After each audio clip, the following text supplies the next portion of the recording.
Be ready. 15 seconds.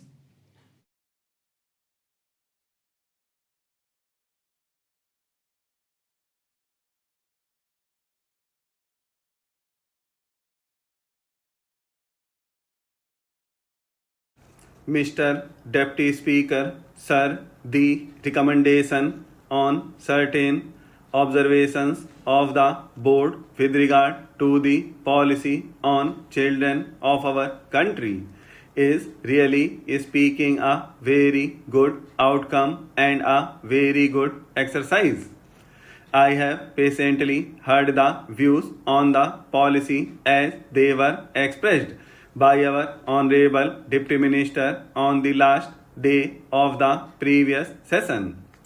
I also congratulated him for his attitude towards the children. But I would like to point out a few things on this national policy on children, which is followed in other countries as well as in India. In India, perhaps it is a known fact both from the point of view of religion and that of ancient thinking that the child is treated as God. Usually, it is a common phenomenon both in the villages and the cities. This symbolizes our devotion to children. It also indicates our expectations and our dreams about children.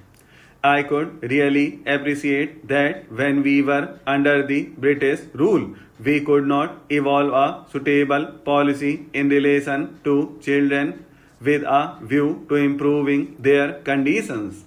But we are now a free country.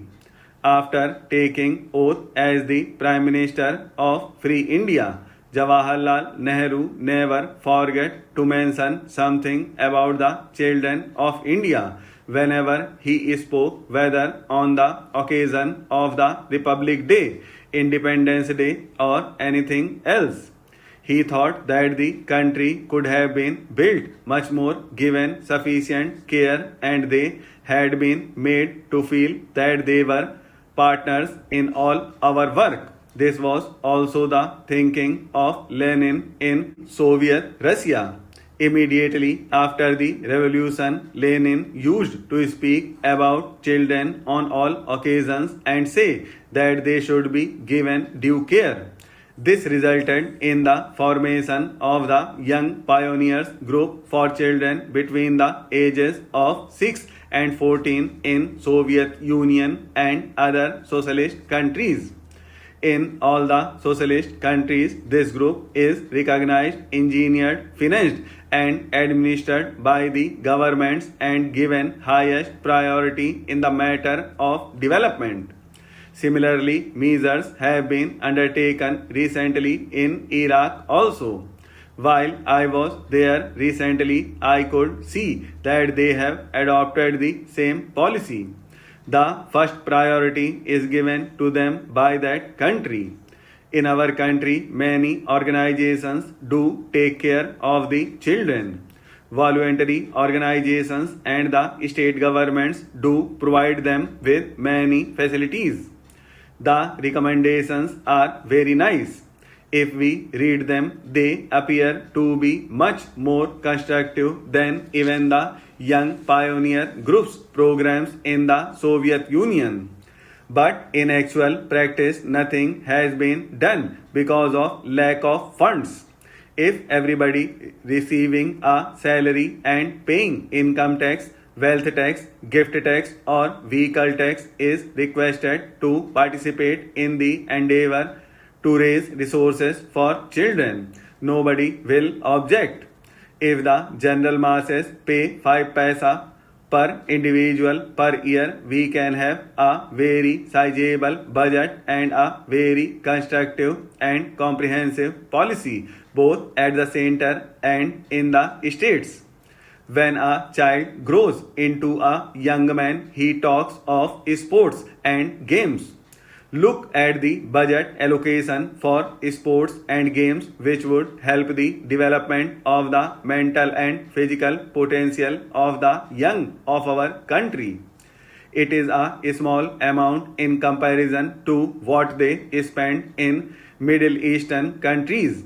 In a country having 100 crores of people, that is the second largest population in the world, children and youth are not given any financial expenditure supported by the government. There is no compulsory item of expenditure for the promotion of the moral and cultural talents of the children in the national sphere. This work has to depend on some social organizations. I do not object to the participation of voluntary organizations, but I do feel that when a country proclaims itself to be a socialist country or a country on its march towards socialism, the looking after the youth and children should be the basic pillar of the policy of the country. What is the position in our country? The children are badly neglected. They do not know even their own parents. In the words of Jawaharlal Nehru, when a child is born in this country, it should consider the country as its mother and the country should consider the children as their own. Do our children think of our country in that way now? Today, the looking after of children is done by the father of a church because they feel that is the way to serve God. Sometimes we give them prizes or we recommend their names to the United Nations organization or other authorities for the award of Nobel or some other prize. But do you think that a country like ours should depend on a father of a church for the welfare of our children? The moment a child is born in our country, it should be the responsibility of the country under our constitution and the rule of law as it obtains today.